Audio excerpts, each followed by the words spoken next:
비빌 때 이놈이 사과한다고 착각하지 말라. 이에 내 말을 추가하자면 파리가 앞발 비빌 때는 뭔가 빨아먹을 준비를 할 때이고 우리는 이놈을 때려잡아야 할 때이다. 그리고는 이제 퍽이라는 그런 의성어 한자를 또 올려놨습니다.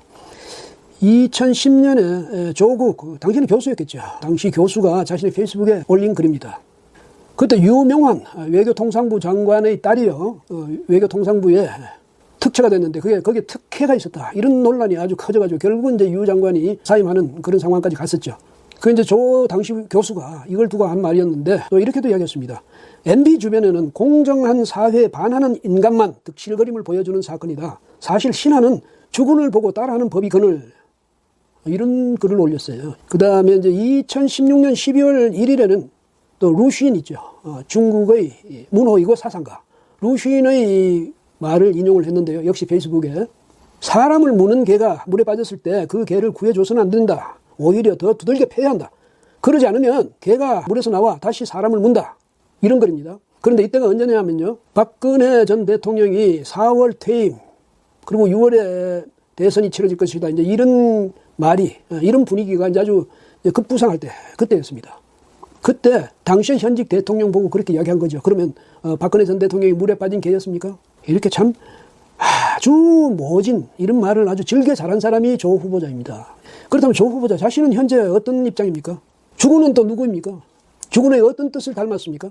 지금 조 후보자는 물에 빠진 처지입니까? 그 야당이 청문회를 결국 이제 청문회 개최에 합의해주지 않았습니까? 그러면 이러한 야당의 선택을 조 후보자가 볼 때는 물에 빠진 개 구해준 격입니까? 아닙니까? 조 후보자는 국회가 26일 청문회 일정을 이렇게 결정을 하니까 그 즉시 페이스북에다가 글을 올렸습니다. 감사의 글을. 청문회 일정 잡아줘서 감사하다 이런 글을 올렸죠. 근데 참 돌아보십시오. 과거에 안대희, 문창극 두 총리 후보자 어떻게 됐습니까? 지금 여당인 더불어민주당이 그때 어떻게 했습니까? 제가 볼 때는요. 조 후보자의 의혹보다 훨씬 심각성이 덜했던 것 같은데 그때 기어이 막아가지고 결국 청문회도 못 가게 만들었지 않습니까? 참 대단한 사람들이죠. 근데 이번에는 성공을 했어요. 자기 편인 조국 후보자를 청문회까지 가게 하는데 아주 정권으로서의 그 영향력을 최대한 발휘한 셈이네요. 조국 후보자는 자신의 SNS에 이렇게 글을 올렸습니다. 뭐냐면 국회에서 청문회 일정을 잡아주셔서 감사드린다. 제기되는 의혹에 대해 소상히 밝히겠다. 성실하게 청문회 준비를 하겠다. 다음 달 2일과 3일에 청문회가 개최되는 거죠.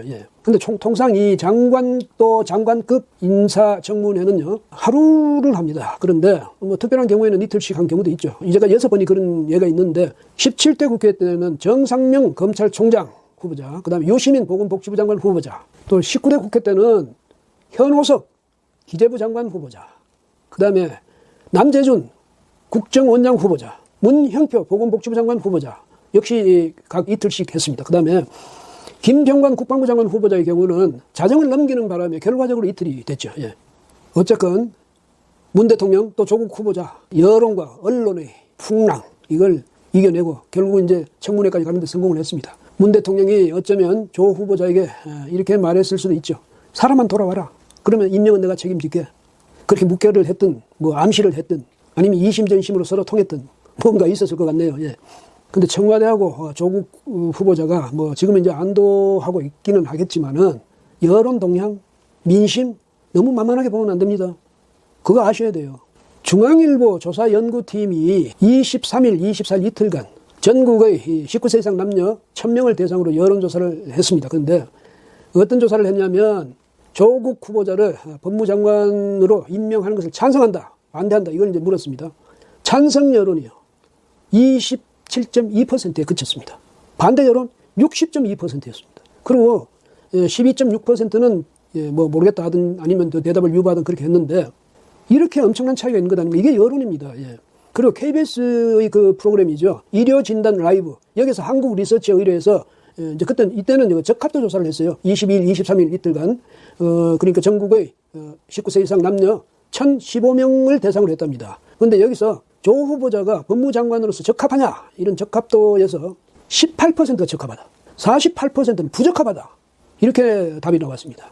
34%는 대답을 유보했고요. 그런데 그 한 주 전에는요. 적합하다가 42%, 부적합하다가 36%였거든요. 한 주 만에 이렇게 엄청난 격차로 역전된 겁니다. 이게 민심의 동향입니다.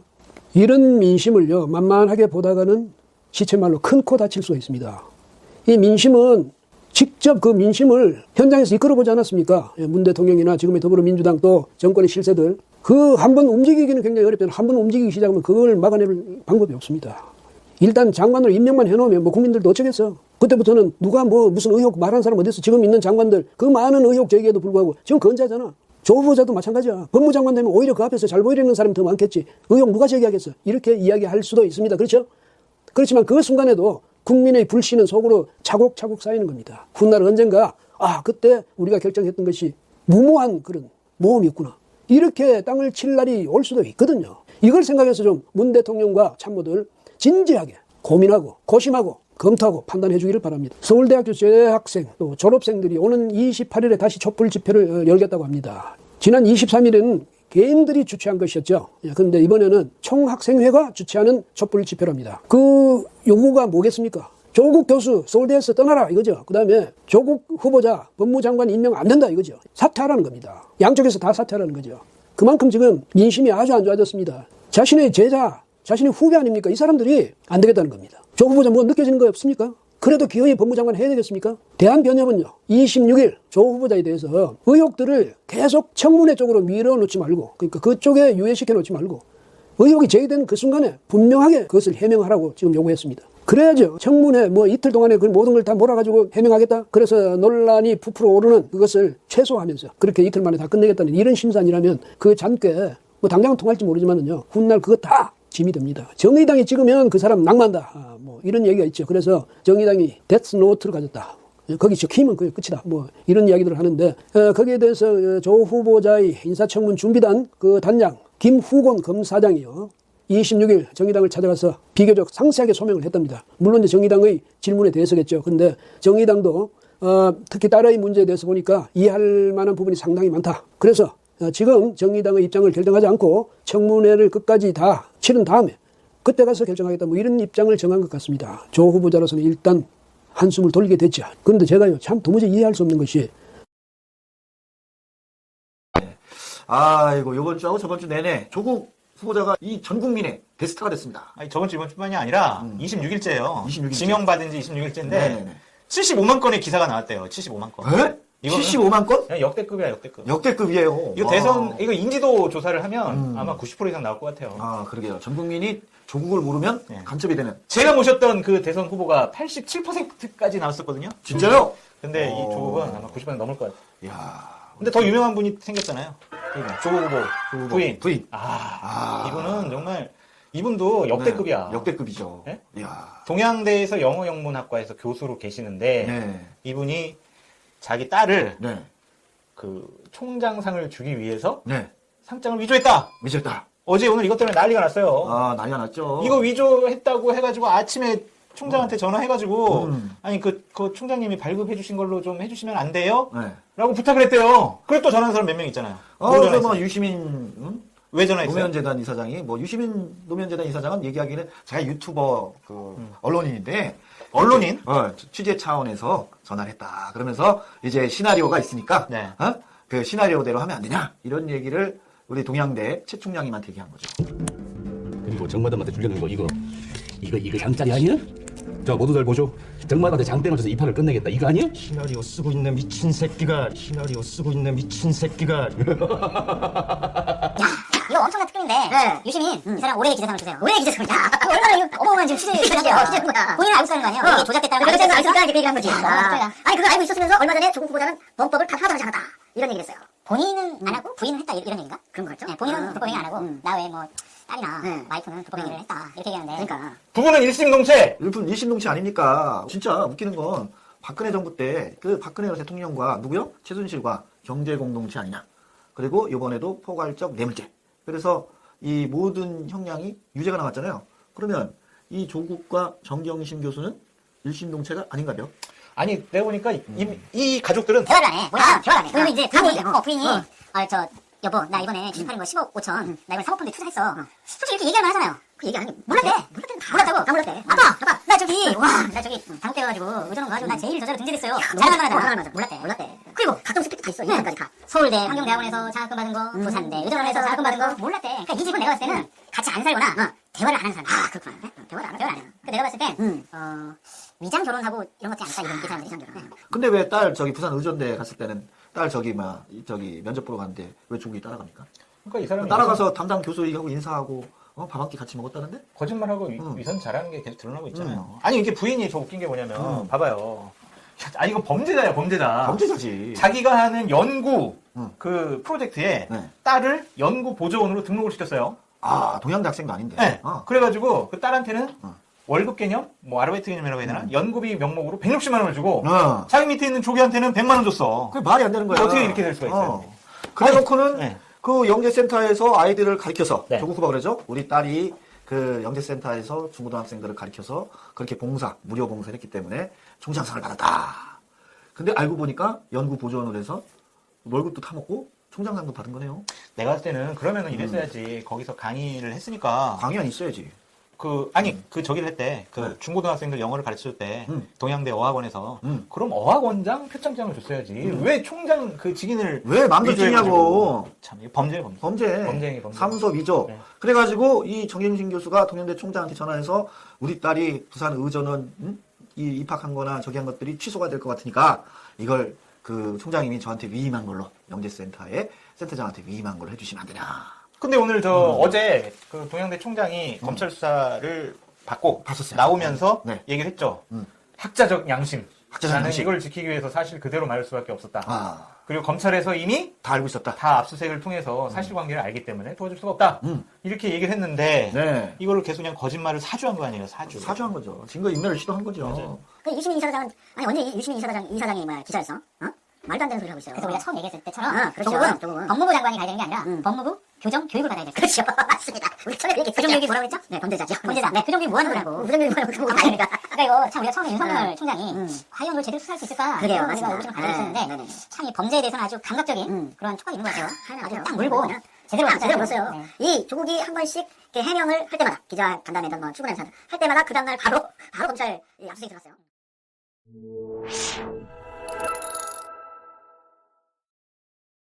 나는 솔직히 이제 그 조국 이 사람이 대단한 사람인 줄 알았는데 네. 조국 딸도 대단한 사람이야.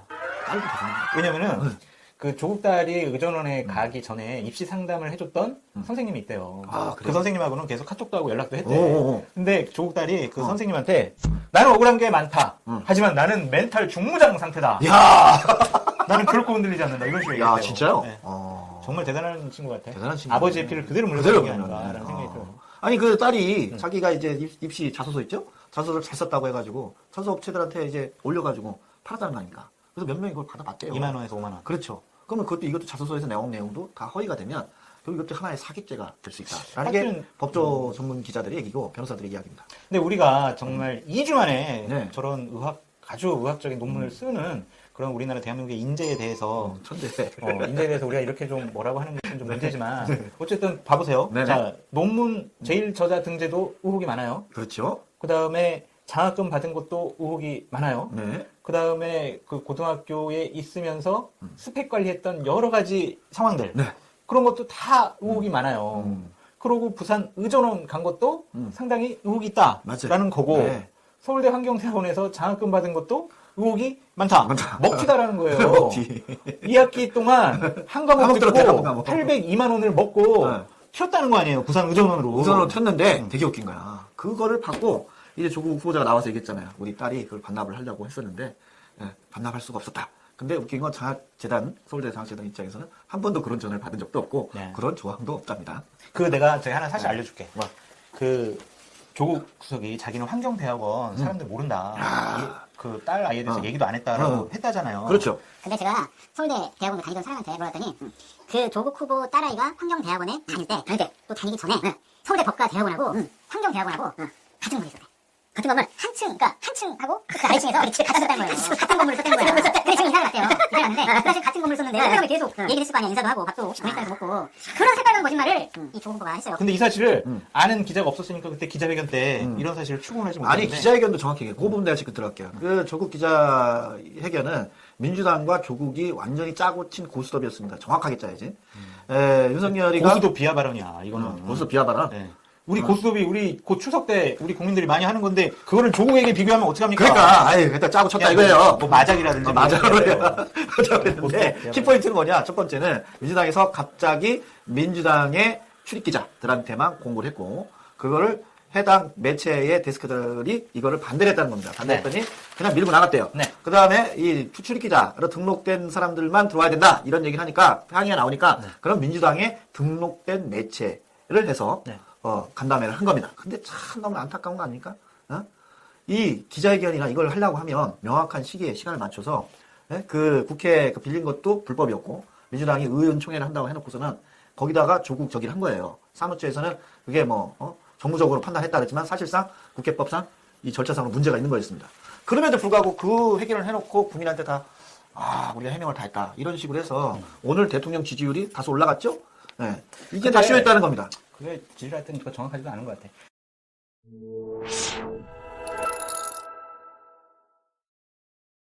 딸아이 문제도 문제지만 사모펀드.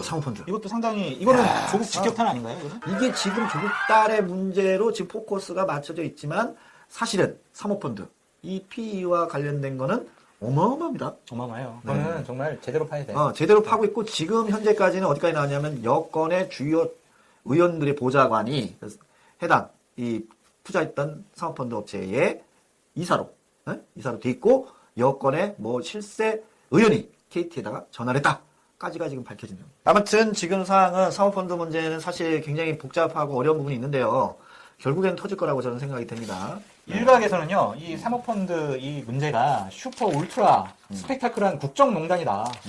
최순실 국정농단이 한 10배, 100배는 된다라는 그런 얘기가 있어요. 왜냐하면 이 사모펀드가 투자한 곳에 곳이 이제 47곳. 그러니까 지자체, 공공기관 47곳에 177건의 공사를 수주했어요. 그러니까 여기에는 공공기관장, 서울시장, 각 지자체장 다 동원된 거야. 다 동원된 거죠? 도대체 나라 돈을 얼마나 빼먹으려고 지금 이런 거예요. 그러니까 대부분이 민주당 소속의 지자체였다는 거죠. 그리고 또 하나는 지금 서울시 와이파이 사업, 서울시 지하철도 와이파이 사업. 이게 지금 서울교통공사 사장 나와서 얘기했고 문제는 이 박원순까지 이 문제가 튀고 있다는 겁니다. 그래요, 맞아요. 박원순 그 딸도 지금 비대 나와서 법대는 거죠. 이게 말이 안 되는 거죠. 그때 조국이 힘써준 거 아니에요? 그렇죠. 서로 하시구나. 깨게. 이 사람들 미선 끝판왕들이에요. 말만 말만 공정,